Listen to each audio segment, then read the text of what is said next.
सर्वेभ्यो नमो नमः। कक्षा में उपस्थित सभी सदस्यों का आदर सहित यथायोग्य अभिवादन एवं स्वागत है। सभी सदस्य अपने अपने इष्टों का ध्यान करें। माता गायत्री के मंत्रों का एक बार उच्चारण अवश्य कर ले। साथ ही अपने प्रेरणा के स्रोत एवं अपने गुरुजनों को भी अंतर्मन से अभिवादन कर ले। हम लोगों के द्वारा प्रतिदिन नियमित रूप से कुंडली फलादेश पर आधारित कक्षाएं की जाती है।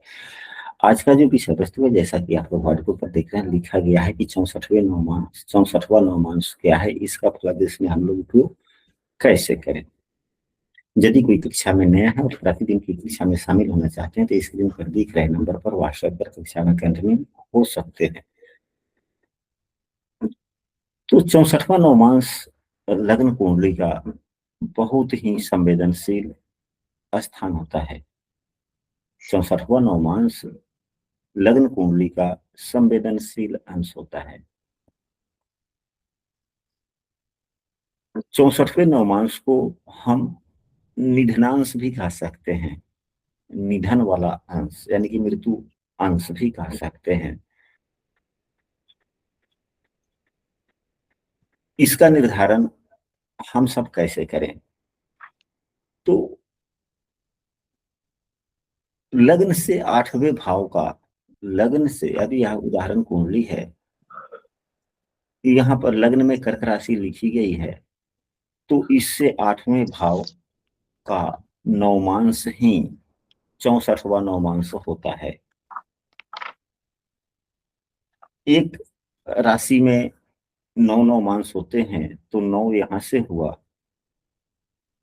9 लग्न में हुआ, 9 नवमांश यहाँ, 9 यहाँ, 9 यहाँ, 9 यहाँ, 9 यहाँ, 9 यहाँ हो गया।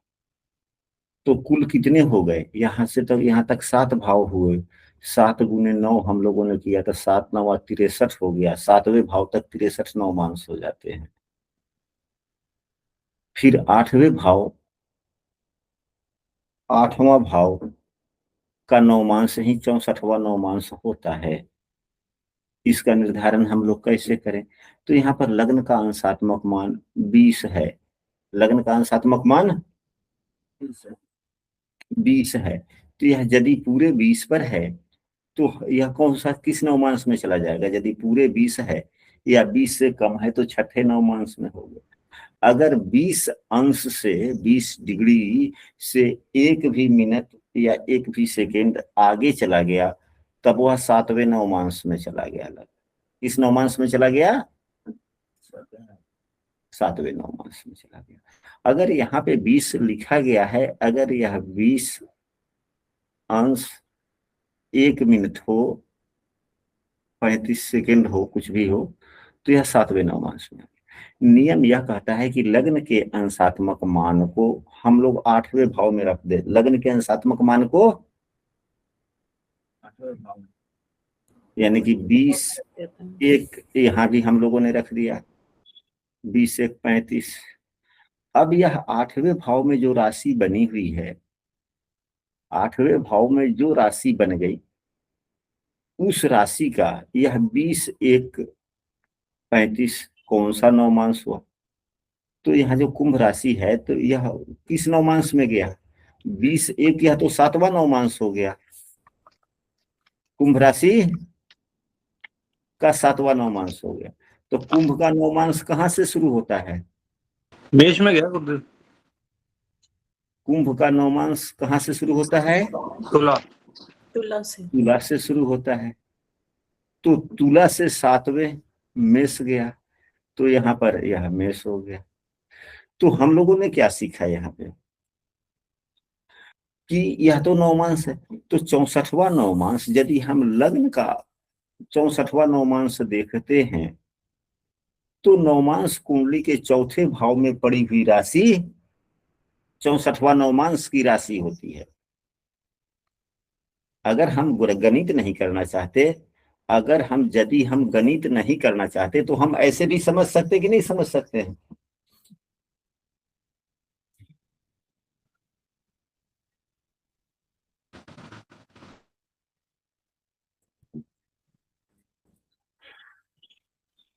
चौसठवां नवमांश के समझने के 2 कायदे बने या नहीं बने?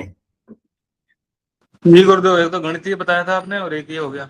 हाँ, तो आधार तो इसका भी गणितीय ही है ना, हाँ ये थोड़ा शॉर्टकट है। और इसको समझने के और कायदे हैं। हम लोगों ने कहा 64वां नवमांश, तो पहला नौ लग्न का पहला नवमांश तो यही है ना, लग्न का पहला नवमांश तो यह हो गया। जैसे कर्क लग्न है, तो कर्क लग्न किस नवमांश में है, कर्क लग्न किस नवमांश में है? यदि 20 1 35 है तो कर्क लग्न का 7वां नवमांश से हो गया। तो कर्क लग्न का 7वां नवमांश कहाँ, कर्क का कर्क से ही शुरू होता है, कर्क जी का। मकर, मकर हो गया। तो मकर से हम 64 गिन लेंगे, मकर से हम 64 गिन लेंगे। गिन लेंगे, 64वां नवमांश आ गया। तो मकर को यदि हम एक मानते हैं तो यहां तक आते आते यह क्या हो गया, यह 12 हो गया, फिर यह 13वां से शुरू होगा, तो फिर यहाँ पर 24 हो गया, फिर यह 25वां से शुरू होगा, तो फिर यहाँ पर आकर के 36 हो जाएगा, फिर यहाँ 37 से शुरू होगा, तो फिर यहाँ पर आकर के 48 हो जाएगा, फिर यह 49 से शुरू होगा, तो फिर यहाँ पर आकर के 60 हो जाएगा, तो 61 62 63 64, 64वां नवमांश। इस कायदे से भी हम लोग सरल कायदे से समझ सकते हैं। तो 64वां नवमांश समझने में कहीं से कोई समस्या तो नहीं रही ना, कि हम कैसे समझें 64वां नवमांश कौन है।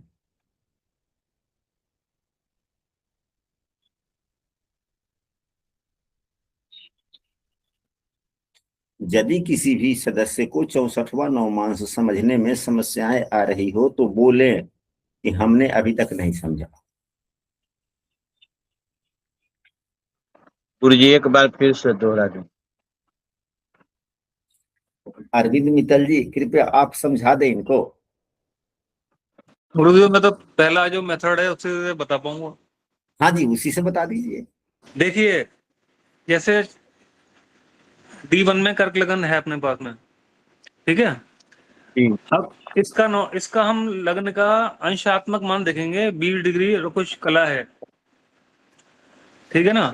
तो ये जी 7वां नवांश, ये 7वां नवांश में जाता है। जब 20 डिग्री तक 6 नवांश होते हैं, एक राशि में 9 नवांश होते हैं ना, 3 डिग्री जी 20 मिनट के, तो ये 7वें नवांश में गया। अब हमें लेना है 64वां नवांश, तो 64वां नवांश पड़ता है लग्न से अष्टम भाव में। अष्टम भाव में देखेंगे कौन सी राशि है। भाव में यहाँ पर कुंभ राशि है, तो कुंभ राशि जो है, उस कुंभ का नवांश जो होता है शुरू, वो तुला राशि से होता है। तो तुला का 7वां नवांश जब जाएंगे तो मेष राशि आ जाएगी, तो मेष में इसका 64वां नवांश हमें मिलेगा, ठीक है। जी नोट कर लीजिए आप, इसको आप अप्लाई करेंगे तो आइडिया आ जाएगा आपको। ठीक।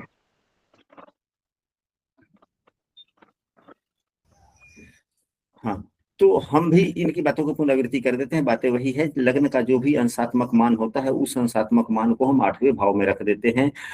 तो 8वें भाव के में जो राशि बनी हुई होती है उस राशि से हम उस नवमांश को गिन लेंगे, निकल जाएगा। सेकंड, आप वीडियो को दोबारा देखेंगे तो स्पष्ट हो जाएगी, यदि नहीं तो एक बार और। तो यदि लग्न का हमें 64वां नवमांश देखना है तो नवमांश कुंडली के लग्न जो बनती है, नवमांश कुंडली का जो लग्न बनता है उससे चौथे भाव में जो राशि होती है वही 64वें नवमांश का राशि होता है। जी और जी लग्न कुंडली के चौथे भाव के में जो राशि बनी उस राशि के स्वामी जो ग्रह बनते हैं वही 64वें नवमांश के स्वामी बनते हैं। यहाँ चौथे भाव में 1 नंबर की राशि लिखी गई है, 1 नंबर राशि के स्वामी मंगल देव होते हैं। तो इस कुंडली में 64वें नवमांश के स्वामी कौन बन गए? मंगल देव। मंगल देव बन गए।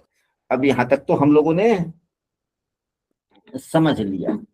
अब इसके बाद में 64वें नवमांश को हम लोग पहचान लिए। अब इसका उपयोग हम लोग कहाँ कैसे करेंगे? तो 64वां नवमांश क्या हो गया, यह अष्टम भाव में आया। अष्टम भाव से हम किन चीजों का विचार करते हैं मुख्य रूप से, जो हमें हानि देता है? तो 8वें भाव से हम आयु का विचार करते हैं, 8वें भाव से मृत्यु का विचार करते हैं, 8वें भाव से हम गंभीर समस्याओं का विचार करते हैं, लंबी चलने वाली बीमारियों का भी विचार करते हैं। जो समस्या देता है। तो अगर इस बिंदु पर 64वें नवमांश पर यदि कोई ग्रह, कोई अशुभ ग्रह गुजरता है तो स्वास्थ्य हानि देता है या हमें कोई ना कोई गंभीर समस्या देता है। अब आप लोग देखें, अभी शनिदेव मीन राशि में गोचर कर रहे हैं। अभी शनिदेव मीन राशि, तो यहाँ पर 12 हो गया, तो 1 2 3 4 5। अब सिंह लग्न का व्यक्ति, सिंह लग्न के व्यक्ति के लिए तो मीन राशि आ गया अष्टम भाव में ना जी। अगर अब शनिदेव अभी जो गोचर कर रहे हैं उनका अंशात्मक मान क्या है? 20 डिग्री के आसपास है सर। तो शनिदेव का अंशात्मक मान 20 डिग्री के आसपास में है जी। और लग्न का, अगर उनका लग्न का अंशात्मक मान भी अगर 20 डिग्री के आसपास में हो, सिंह लग्न की कुंडली हो और लग्न का अंशात्मक मान 20 डिग्री के आसपास में हो, तो वह कुछ ना कुछ समस्या उत्पन्न करेगा। तो जब अब वह उत्पन्न करेगा कि नहीं करेगा, यह विश्लेषण की विषय वस्तु है। अब यदि वह किसी ग्रह से प्रतिरक्षित हो, यानी कि किसी शुभग्रह के द्वारा वह देखा जा रहा हो, अभी किसी वह लग्न कुंडली में शुभग्रह के द्वारा देखा जा रहा हो। अब मान लीजिए जाए कि लग्न का अंशात्मक मान 20 के आसपास में है, शनिदेव यहाँ पर अष्टम भाव में 20 के आसपास में गोचर कर रहे हैं सिंह लग्न की कुंडली में, और देवगुरु बृहस्पति उनके कुंडली के 12वें भाव में है या चौथे भाव में है और उनका भी अंशात्मक मान लगभग उसके बराबर है, तब तो फिर क्या हो गया? देवगुरु बृहस्पति के द्वारा प्रतिरक्षित हो गया कि नहीं हो गया? जी जी जी हो गया, प्रतिरक्षित हो गया, फिर समस्याएं उतनी नहीं आएंगी। लेकिन कुछ ना कुछ तो अवरोध देखने को मिलेगा, अवरोध देखने को मिलेगी, लेकिन वह अवरोध उतना बड़ा नहीं होगा जिससे उतनी काफी समस्याएं आने की संभावनाएं बने। कभी कभी गोचर में भी, जब गोचर के अशुभ ग्रहों के कारण, समस्याएं आती है, तो गोचर में भी कोई ग्रह शुभ स्थिति पैदा करते हैं। अब यह लग्न का 64वां नवमांश हम देख रहे हैं, लग्न शरीर का प्रतिनिधित्व करता है, लग्न शरीर का प्रतिनिधित्व करता है, और मृत्यु या बीमारी किसको होती है? लग्न की होती है। मृत्यु या बीमारी किसे होती है? लग्न को होती है। तो इसका परिहार कहां से होगा? तो क्या तो वह बिंदु शुभग्रह से प्रभावित हो या लग्न शुभग्रह से प्रभावित हो। अगर लग्न भी शुभग्रह से प्रभावित अगर हो रहा है, फिर क्या होगा? सर इसमें ना, तो जैसे सिंह लगन की कुंडली है, 12वें भाव में मीन राशि आई ना सर, हाँ जी, तो उसका तो 64वां नवमांश तो सर मकर में आएगा ना। हाँ, तो अभी तो मतलब मकर में आएगा ना, तो मतलब शनिदेव तो मीन से गोचर कर रहे हैं, 64वां नवमांश मकर में आएगा सर। नहीं, अगर यहाँ पर, अगर सुनिए ना, हमने कहा कि यदि यहाँ पर 5 नंबर की राशि है तो 12 नंबर की राशि यहाँ पर आ जाएगी। जी सर, जी सर, जी सर। 12 नंबर की राशि हो गया। हाँ तो इनका 64वां नवमांश कौन हो गया? अगर इनका अंशात्मक मान लग्न का 18 है, हाँ, तो 6 हुआ, मतलब छठा छठा नवमांश हुआ। हाँ, तो मीन राशि का 6ठा नवमांश इनका, हाँ मीन का 6ठा नवमांश, या अगर 21 है तो मीन का 7वां नवमांश। हाँ तो मीन का 6ठा नवमांश, मीन का कर्क से शुरू होता है, हाँ, मीन का कर्क से शुरू। तो अगर 7वां हुआ तो 10वीं राशि हुई ना सर। अरे भाई मीन राशि का देखे ना, मीन का कर्क से शुरू होता है। जी जी जी जी जी हम लोग दो कायदों से समझ सकते हैं, आपका भी कायदा उत्तम ही है, आपका भी कायदा जी जी उत्तम ही है, लेकिन कायदे चाहे जो भी हो, निष्कर्ष तो एक ही बन के निकलते हैं ना। सर, जैसे इसमें सिंह राशि में 7वें नवमांश पे लगन है, मान लीजिए। तो हाँ। इसमें जो 8वें में मीन राशि आई, तो मीन राशि जब आई तो इसमें नवमांश में इसका जो 64वां नवमांश तो मकर में हुआ ना सर। अच्छा अब शनि चलिए चलिए। अब अगर, शनिदेव तो सर।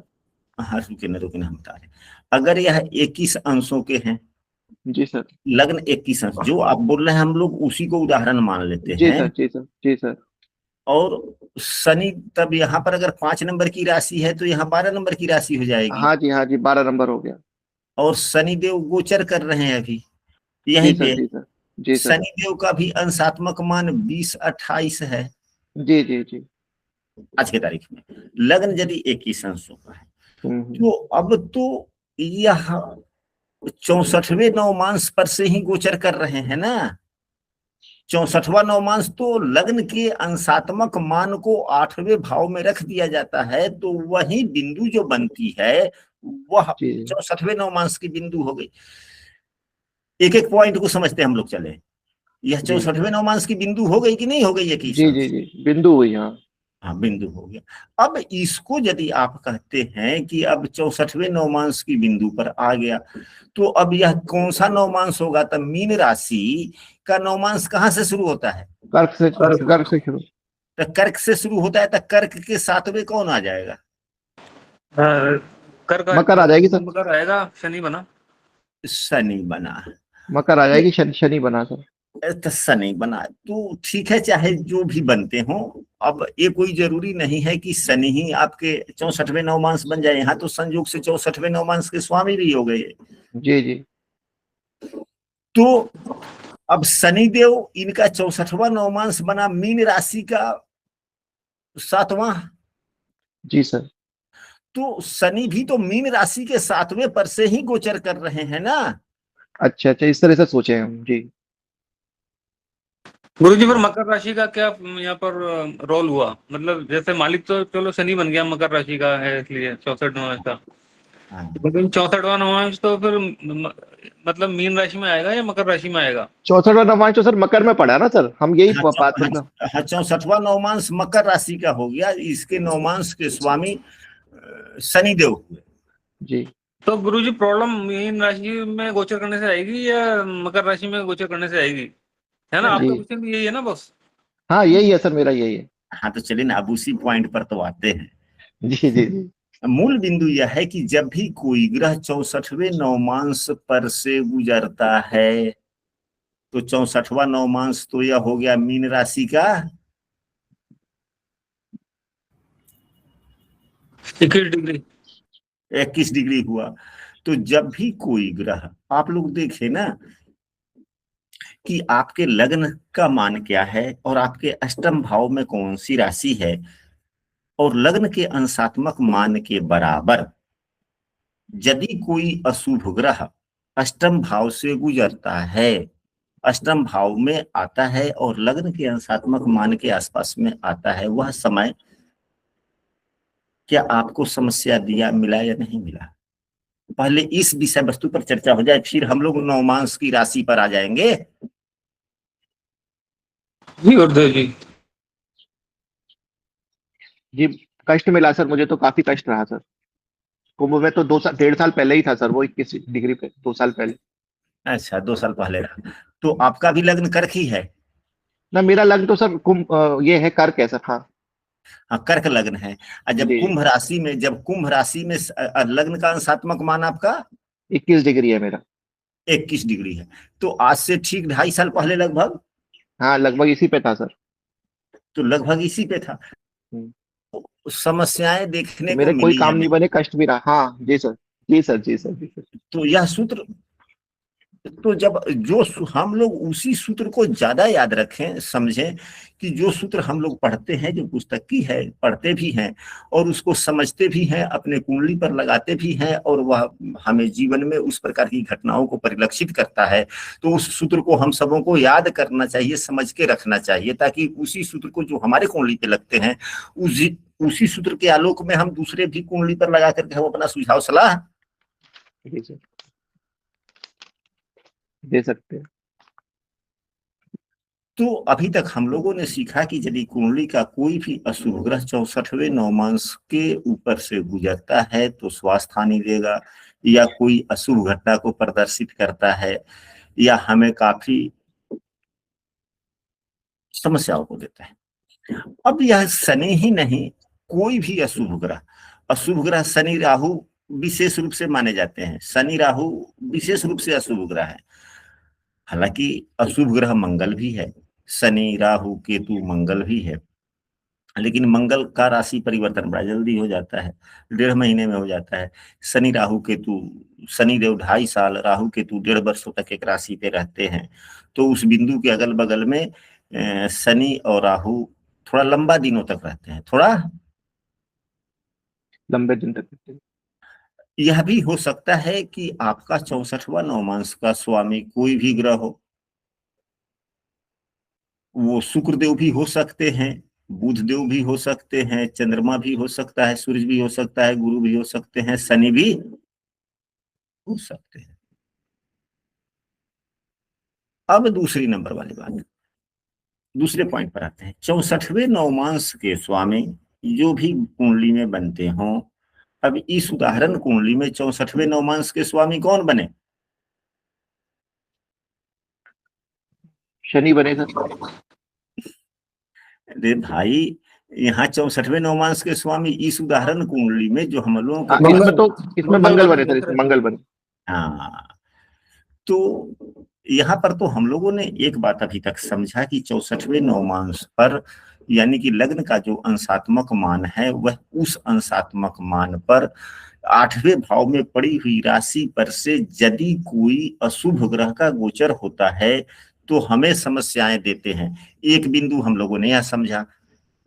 अब दूसरी बिंदु है कि 64वें नवमांश के स्वामी जो ग्रह बनते हैं, इस उदाहरण कुंडली में 64वें नवमांश के स्वामी मंगल देव बनते हैं। 64वें नवमांश के स्वामी मंगल देव बनते हैं। मंगल बनता है। मंगल बनते हैं।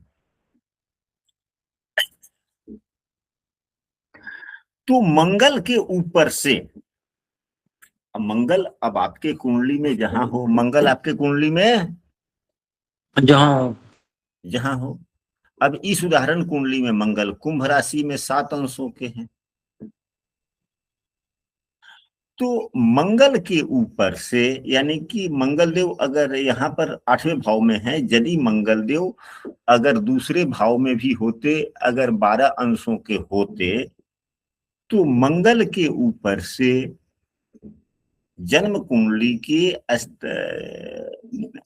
64वें नवमांश के स्वामी लग्न कुंडली में जिस राशि में जितने अंशों पर हैं, उस राशि में यदि कुंडली का अशुभ ग्रह, अब इस कुंडली में अशुभ ग्रह कौन कौन हो गए जो बीमारी प्रदाता है? शनि देव हो गए, एक तो शनि देव हो गए, दूसरे देव गुरु बृहस्पति भी हो गए, दूसरे देव गुरु बृहस्पति भी। तो शनि अष्टमेश है, देव गुरु बृहस्पति खष्टेश है। तो छठे भाव का मुख्य कार्य क्या है? छठे भाव का मुख्य कार्य है बीमारी का शुभारंभ करना। ग्रहगण जो बनते हैं, जो ग्रहगण अशुभ है, तो उनके अपने प्रकृति कुछ होते हैं। अब देवगुरु बृहस्पति का प्रकृति क्या है? ऐसी बात तो नहीं है कि देवगुरु बृहस्पति बीमारी नहीं देते हैं। बीमारी तो कोई भी ग्रह दे सकते हैं, सूर्य भी देते हैं, चंद्रमा भी देते हैं, मंगल भी देते हैं, बुध भी, गुरु भी, शुक्र भी, शनि भी, राहु भी, केतु भी, सभी ग्रह बीमारी देते हैं। ऐसा आप लोगों ने कहीं किसी पुस्तक में पढ़ा है कि इन 9 ग्रहों में फला ग्रह बीमारी नहीं देता? ऐसी बातें तो नहीं है ना। नहीं, सारे ग्रह देते हैं मौका पड़ने को। सभी ग्रह हम अपने अपने मौका की तलाश में रहते हैं ना, जी सर। कि कमी हम लोगों से कहीं अगर हुई पड़ी है तो सभी ग्रह मौका की तलाश में रहते हैं कि भाई इसने गलती किया, इसकी कमी ये हुआ, इसको भी बीमारी दे दो, तो देते रहते हैं। लेकिन गुरुजनों का कहना है कि सभी ग्रह जो भी अशुभ ग्रह बनते हैं वे अशुभ ग्रह अपने गुण धर्मों के आलोक में समस्याएं देते हैं। अब देवगुरु बृहस्पति का जब गोचर अब मंगल के ऊपर से चलेगा, देवगुरु बृहस्पति का जब मंगल के ऊपर से गोचर चलेगा तो भी बीमारी होगी, बीमारी का नए नए बीमारी कुछ भी हो सकते हैं, लेकिन वह बीमारी आरामदायक होगी, क्योंकि देवगुरु बृहस्पति दर्दनाक बीमारी देने के कारक नहीं। नहीं है, लेकिन बीमारी तो दे सकते हैं। तो अब देवगुरु बृहस्पति से जिन जिन बीमारियों की विचार की जाती है वह उसमें से कोई बीमारी हो सकता है यदि इस समय से गुजर है। अब यह अष्टम भाव के स्वामी भले जो अब यहाँ इस उदाहरण कुंडली में जो बना 64वें नवमांश के स्वामी मंगल देव हैं जो अष्टम भाव में बैठे हुए 7 अंशों के हैं, और आज से 2.5-3 साल पहले, 3 साल के आसपास में पहले, 3.5 साल पहले इस व्यक्ति के कुंडली पर जब शनिदेव जब कुंभ राशि में गोचर कर रहे थे, शनिदेव जब कुंभ राशि में गोचर कर रहे थे, गोचर कर रहे थे तो कान से संबंधित काफी समस्याएं आई थी, बड़ा दर्दनाक पीड़ा वाली स्थितियां आई थी। इसके माता पिता, यह जातक स्वयं काफी परेशान रहा लंबे दिनों तक। तो उस समय इसके 64वें नवमांश के स्वामी के ऊपर से शनिदेव का गोचर हो रहा था। शनिदेव चूंकि अष्टमेश भी हैं, शनिदेव चूंकि अष्टमेश भी है। हाँ, तो यह समस्याएं दी है और काफी समस्या दी है। गुरुदेव उस टाइम मंगल देव भी यहीं थे गोचर में, अष्टम भाव में, जब ये हाँ दिक्कत आई थी। हाँ, ये तो वहां पर स्थितियां ऐसी हुई कि 64वें नवमांश के स्वामी भी खराब, शनि के ऊपर से गोचर भी, कुंडली के तीसरे भाव के स्वामी, 11वें भाव के स्वामी उच्च के हैं लेकिन नवमांश में नीच के हो गए। इस भाव पर मंगल की भी दृष्टि, भाव भी थोड़ा खराब। शुक्रदेव जो है इधर शनि, तो शनि से इधर दृष्टि, शुक्र पाप कर्तरी में भी हुआ। शुक्र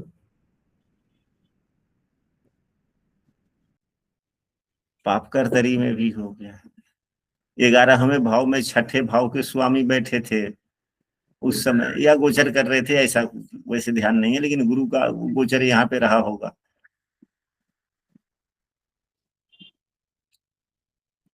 या गुरु जी गुरु, एक चीज पूछना चाह रहा था। हाँ जी, गुरु जी आपने लघु पराशर पढ़ाई थी बहुत पहले, हाँ जी, तो उसमें ये आ रहा था कि आपने, मुझे ध्यान आ गया अभी, कि जब कुंडली का कोई योग कारक ग्रह 64वें नवमांश का स्वामी बनता है ना तो नुकसान नहीं करता। नहीं करता। तो यहाँ क्या बनेगा गुरुदेव इसमें पर, योग मतलब कारक ग्रह तो यहाँ पे है, मंगल है।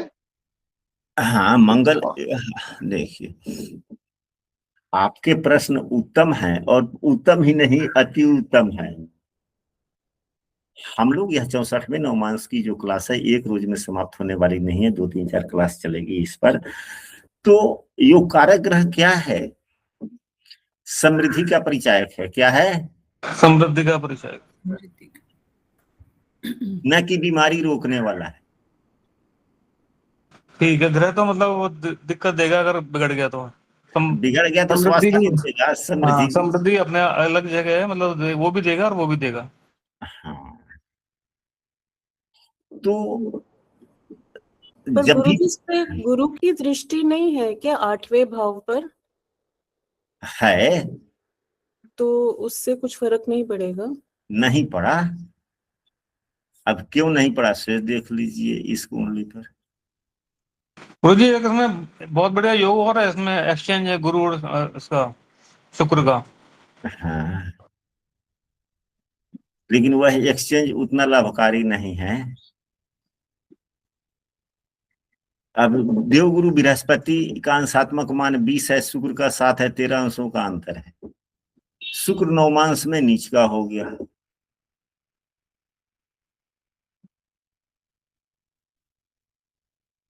शुक्र नवमांश में नीच का हो गया,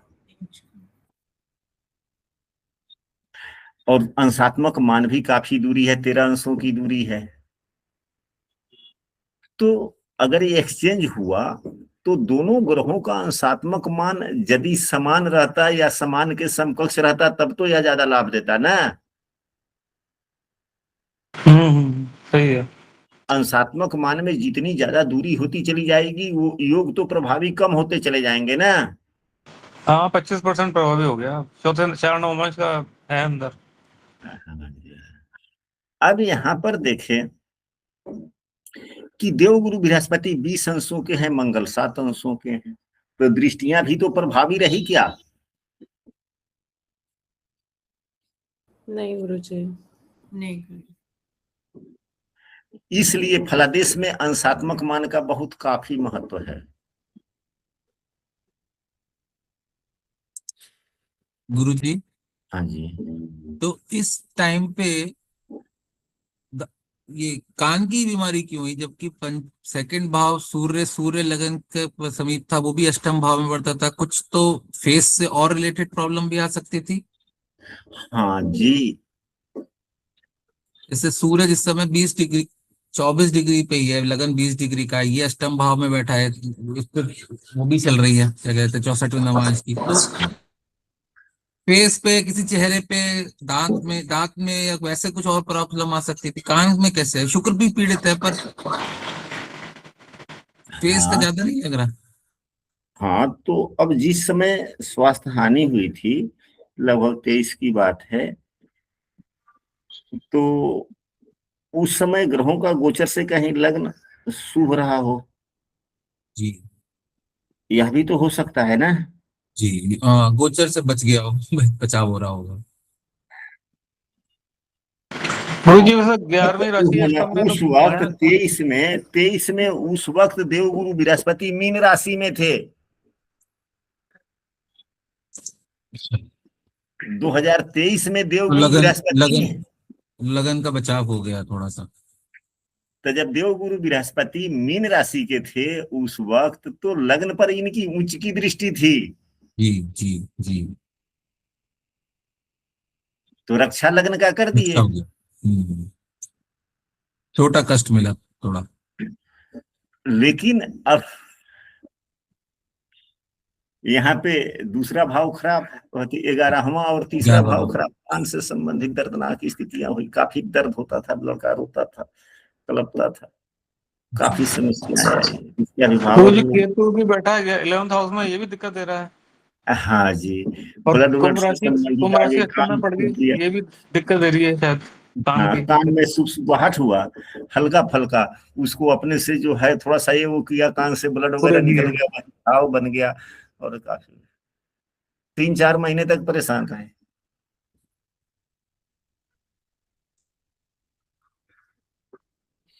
चलिए, अब इसका उपयोग हमें, यहां तक तो हम लोगों ने 64वें नवमांश पर जब भी कोई, या 64वें नवमांश के स्वामी पर जब भी कोई अशुभ ग्रह का गोचर होता है तो वह थोड़ा लंबा दिन समस्या देता है, वह समस्या लंबे दिन देता है। अब इसी प्रकार आपके पास में तो केवल स्वास्थ्य से संबंधित समस्याओं को लेकर कुंडली नहीं आती है ना जी, समस्याएं आती है कि विवाह नहीं हो रहा है, समस्याएं हो रही है कि भाई विवाह नहीं हो रहा है, कार्यों में समस्याएं आ रही है, भाग्य शिथिल पड़ गया, हम कोई भी काम शुरू करते हैं तो काम अच्छा नहीं होता, काम खराब हो जाता है, सकारात्मक भी सोचते हैं लेकिन प्रतिफल उसका नकारात्मक हो जाता है, बच्चे पढ़ने बैठ रहे हैं लेकिन पढ़ाई में मन नहीं लग रहा, मन में तरह तरह की बातें आ जाती है। वही बच्चा आज से कुछ रोज पहले, कुछ वर्ष पहले, कुछ महीने पहले खूब बड़े ध्यान लगा के पढ़ता था, लेकिन आजकल वह नहीं पढ़ रहा। और आजकल परीक्षा ही आ गई। आजकल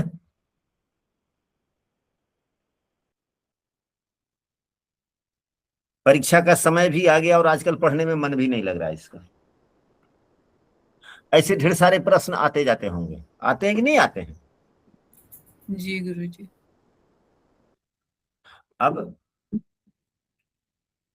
अब यदि मान लिया जाए कि कोई व्यक्ति ऐसा तो आपसे नहीं कह रहा है कि हमारे कार्यों में आजकल काफी समस्याएं आ रही है, काम शुभारंभ कर रहे हैं लेकिन ठीक ठाक नहीं, या पहले हम जो काम जिस प्रकार से, जिस नियम से, जिस भावना से, जितना सात्विकता से हम पहले काम करते थे, आमदनी भी ठीक ठाक होती थी, और आजकल सब कुछ ठीक ठाक ही है, काम भी अच्छे ढंग से करते हैं, परंतु आजकल काम आना कम हो गया, या आजकल आय कम हो गई, या काम भी नहीं मिल रहा है, या समस्याएं आ रही है। क्या ऐसे प्रश्न लोग करते हैं कि नहीं करते हैं कभी कभी? करते हैं गुरुजी। करते हैं गुरुजी। तो इसमें भी हम सबों को 64वें नवमांश का उपयोग करना चाहिए। इसमें भी हम सबों को 64 अनुमान का उपयोग होना चाहिए। तो अब यदि कार्यों से संबंधित समस्याएं हो जाए तो 64वें नवमांश के स्वामी कौन हो जाते हैं? अगर पंचम कार्यों, भाव के स्वामी, पंचम भाव। तो अब यह तो पंचम भाव, समस्याएं किसको आ रही है? लग्न को। फिर तो लग्न के अंशात्मक मान को पंचम भाव में रखेंगे। तो क्या कोई ग्रह पंचम भाव में लग्न के अंशात्मक मान पर कोई अशुभ ग्रह गोचर तो नहीं कर रहा है? आप लोग देखिए ना कि अभी आप ही लोगों की कुंडली में क्या कार्य किसी के थोड़े समस्याएं खराब हो रही है, तो पंचम भाव में आपके कौन से ग्रह गोचर अभी वर्तमान में कर रहे हैं?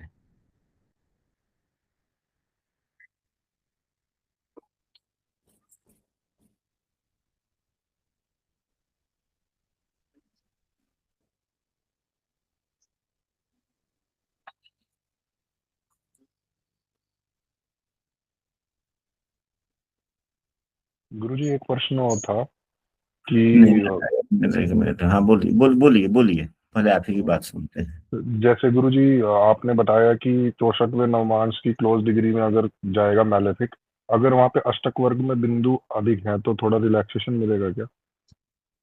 हाँ, अगर बिंदु ठीक ठाक है उसको तो कुछ अच्छा हो गया। अधिक बिंदु का मतलब क्या होता है? शुभ प्रभाव। अधिक बिंदु का मतलब प्रभाव अधिक हो गया। जी। तो जब प्रभाव अधिक हो गया तो समस्याएं तो अगर रहेगी तो अशुभ प्रभाव है तो थोड़ा वह कम हो जाएगा। लेकिन बात यही, तो अभी हम लोग चर्चा कर रहे थे कि यदि कार्यबल से देखा जाए तो आप ही लोग देखें कि क्या आपके पंचम भाव में कोई अशुभ ग्रह भी गोचर कर रहा है कि नहीं कर रहा है? जैसे शनिदेव 12 नंबर की राशि में गोचर कर रहे हैं, तब 12, 11, 10, 9, 8 वृश्चिक लग्न की कुंडली में, यदि किसी की वृश्चिक लग्न की कुंडली या 11 नंबर की राशि में राहुदेव गोचर कर रहे हैं, तो यहाँ पर 10, यहाँ पर 9, यहाँ पर 8, 7 तुला लग्न या वृश्चिक लग्न की किसी की कुंडली हो,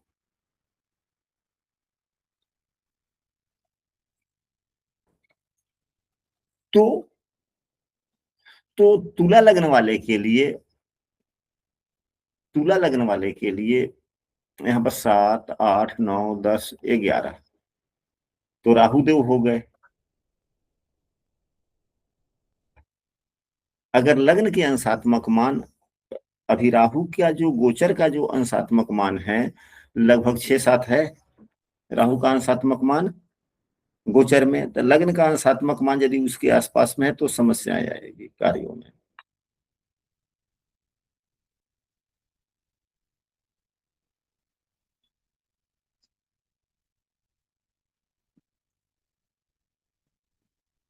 गुरुजी हमने पंचम भाव क्यों देखा? अब पंचम भाव जो है यह 10वें भाव का 8वां हो गया ना। अच्छा जी गुरुजी। जो शब्द हम कहना चाह रहे हैं शायद आप उस बातों को समझ रहे होंगे कि 64वां नवमांश को क्या देखा जाता है। इसको हम लोग निधनांश भी कह सकते हैं, या हमें समस्या देता है, स्वास्थ्य हानि देता है, काफी खराब, कभी कभी 8वें भाव से अचानक होने वाली समस्याओं को भी देखा जाता है। जी तो वह किसको समस्या देगा? लग्न को देगा। जी 64, यह तो लग्न का 64वां नवमांश हो गया ना। जी। तो कार्यों में समस्या के लिए तो दसम भाव का दसम का 64वां नवमांश देखेंगे हाँ ना। 8वां देखेंगे। ठीक है गुरुजी, तो ऐसे किसी का भी होगा, मैरिज से रिलेटेड होगा तो फिर हमको सेकंड हाउस देखना पड़ेगा। हाँ, तो सेकेंड हाउस में लग्न के अंशात्मक मान जितना है उसको सेकेंड भाव में रखेंगे। जी और उस अंशात्मक मान के आसपास यदि किसी भी अशुभ ग्रह का गोचर हो रहा है तो उस समय शादी उदी के रिश्ते उस्ते होने में प्रॉब्लम आ सकती है। समस्याएं आ सकती है। जी या शादी हो गया है, या शादी हो गया है तो वैवाहिक जीवन में कुछ समस्याएं। जी अब 10वें भाव के 64वें नवमांश का स्वामी सरसरी तौर पे कौन होगा? तो 64वें नवमांश के इस उदाहरण कुंडली में शनिदेव हो गए। अगर कार्यों से संबंधित समस्या देखना है तो आप लग्न कुंडली में भले D9 कुंडली के 10वें से 4थे भाव के स्वामी को देखे कि लग्न कुंडली में कहाँ है। लग्न कुंडली में जी कहाँ? तो यहाँ पर तो इस लग्न कुंडली में इस उदाहरण कुंडली के 10म भाव के 64वें नवमांश के स्वामी बने शनिदेव। शनिदेव कुंभ राशि में 10 अंशों के हैं।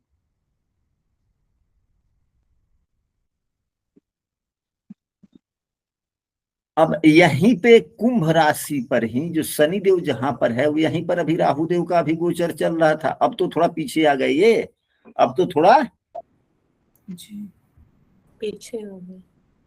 लेकिन राहु तो कुंभ राशि में ही गोचर कर रहे हैं ना। जी जी गुरुजी।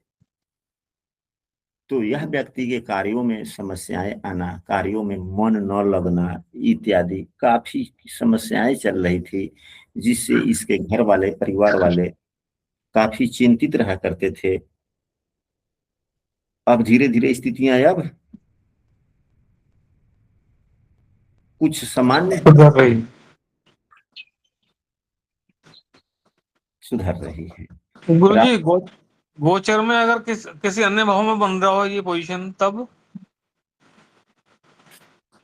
अब यही शनिदेव अगर यहाँ पे होते और अंशात्मक मान 13 होता तो शनिदेव के ऊपर से, यानी कि शनिदेव का जो लग्न कुंडली में अंशात्मक मान है, तो अब यह शनिदेव पर अशुभ ग्रह का गोचर जब होगा, तुला राशि में 13 अंशों के आसपास आएगा तो काफी समस्याएं देगा इस कार्यों में।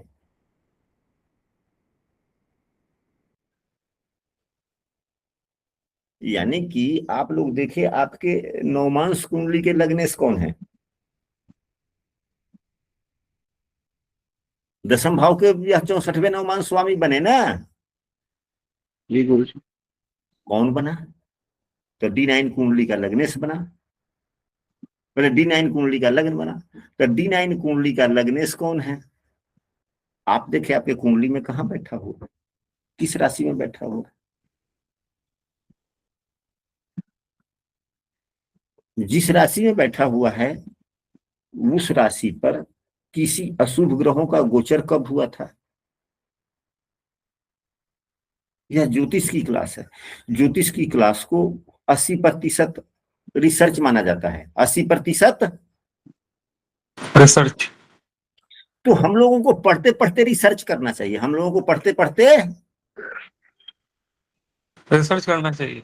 हाँ, सिर्फ पढ़ना ज्योतिष नहीं है। यदि सिर्फ पढ़िएगा ज्योतिष तो फिर ज्ञान तो हो जाएगा। परंतु फिर रिसर्च वाली परिभाषा को जब आप छोड़ देंगे तो फिर उसका उपयोग आप कैसे करेंगे? अब आप लोगों में से कोई बतलाए ना कि हाँ आप लोगों के जीवन में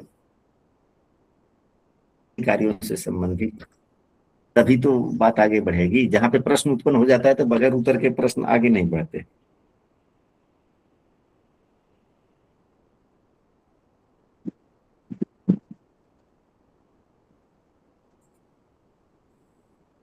इतने इतने सदस्य हैं, इतने सदस्यों के बीच में भी कोई व्यक्ति इस सूत्र को नहीं समझ पाया ना।